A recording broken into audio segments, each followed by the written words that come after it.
இந்த entire BSS என்ன complaint பார்த்தீங்கன்னா ஒரு 5 கம்ப்ளைண்ட்டு. முதல் கம்ப்ளைண்ட்டு என்ன விஷயம்னா, வண்டி பீஸ் போட்டால் வண்டி எகுறுது. அதுக்கப்புறம் வந்து பேட்ரி வந்து ஆட்டோமேட்டிக் டவுன் ஆஃப் ஆகுது.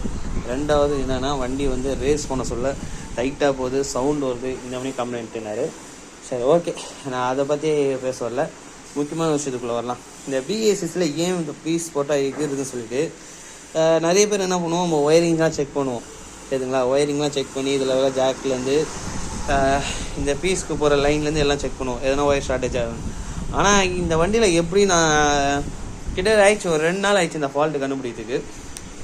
எப்படி இதை ஃபால்ட்டை கண்டுபிடிச்சோன்னு பார்த்தீங்கன்னா, வண்டி வந்து ஸ்டார்ட் பண்ண சொல்ல வண்டி நல்லா இருக்குது. சரிங்களா? வண்டி ஸ்டார்ட் பண்ண சொல்ல வண்டி க்ளீனாக இருக்குது.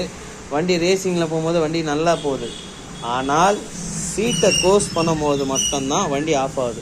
அப்போது எங்கே கம்ப்ளைண்ட்டுன்னு நிறைய பேர் இந்த வீடியோ பார்க்குறவங்களும் தெரிஞ்சிட்ருக்கோம்.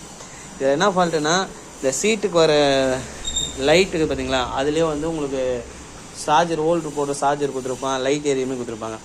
அந்த ஜாக் வந்து மாட்ட சொல்ல என்ன இருக்குதுன்னா, இந்த சீட்டு இப்படி மேலே வந்து நம்ம உட்கார வைக்க சொல்ல இந்த ஒயர் வந்து டச்சப் ஆகி இப்படி அழுத்திருக்குது.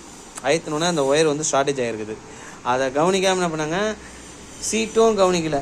இது வந்து எப்படின்னா, எனக்கே பார்த்தீங்கன்னா, இப்போ நான் கைட்டு நினச்சிங்களேன், இந்த ஒயர்லாம் பார்த்தா நல்லா ஆகுதுன்னு அர்த்தம். ஆனால் அந்த சீட்டுன்றது வந்து யாருக்குமே அந்த கவனம் போகாது. சரி, என்னடா 2 நாளாக இந்த வண்டி நம்மளை சதாச்சிக்கிட்டே இருக்குது, என்னடா ஃபால்ட்டு அப்படின்னு சொல்லும் போது தான், சீட்டை விட்டு கவனிக்கும் போது தான் இந்த இடத்துல 2 ஒயரும் ஷார்ட்டேஜ் ஆகிருக்குது. இப்போ எல்லாத்தையும் கிளியர் பண்ணி டேப்பெல்லாம் அடித்து எல்லாம் போடும்போது வண்டி க்ளீனாகுது. அதுக்கடுத்து கஸ்டமரை சொன்னேன், கம்ப்ளீட்டாக ஒரு சர்வீஸ் ஒர்க்கும் பண்ணி கொடுத்துருங்க இருக்கேன்னாரு. அதுதான் கம்ப்ளீட்டாக ஒரு சர்வீஸ் ஒர்க்கு. பிஎஸ்எஸ்லாம் சர்வீஸ் ஒர்க்கு எடுத்திங்கன்னா கஸ்டமரே டைம் வாங்கிக்கோங்க, டைம் வாங்கி பண்ணுங்கள். இதெல்லாம் நான் டைம் வாங்கி தான் பண்ணேன், 3 நாள் ஆகுங்கன்னு. சரி, ஓகேங்க, பண்ணி கொடுத்துருங்கன்ட்டாங்க. அதேமாதிரி இந்த பிஎஸ்சியில் இன்னொரு ஃபால்ட் என்னென்னா, ஆயிலிங் நிற்கலன்னு சொன்னாங்க. இதுவும் ஆக்டிவ் டைப்பு தான். நீங்கள் வந்து திருப்பினா மட்டும்தான் ஆயிலிங் ஏறும். இதை டைட் பண்ணிங்கன்னா ஆயிலிங் ஏறாது. இதை வந்து யாரோ டைட் பண்ணி வச்சுருக்குறாங்க. இப்போ இதை லூஸ் பண்ணி ஆயிலிங்கும் நிற்க வச்சாச்சு. மறக்காமல் தேடல் பாடியும் கைட்டு க்ளீன் பண்ணி போட்டுருங்க சர்வீஸ் ஒர்க்கில், வண்டி க்ளீனாக இருக்கும். ஓகே, என்னோடய கருத்து தான், இதுதான் என்னோடய ஃபால்ட்டு.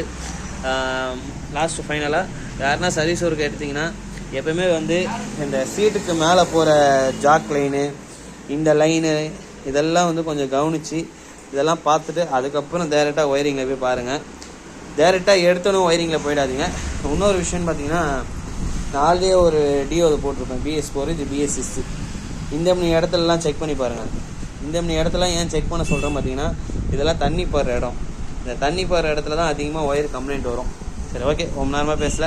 மறக்காமல் நம்ம யூடியூப் சேனலும் இன்ஸ்டா ஐடியும் ஃபாலோ பண்ணிக்குவேன். நெக்ஸ்ட் வீடியோ பார்ப்போம். எல்லாருக்கும் பாய்.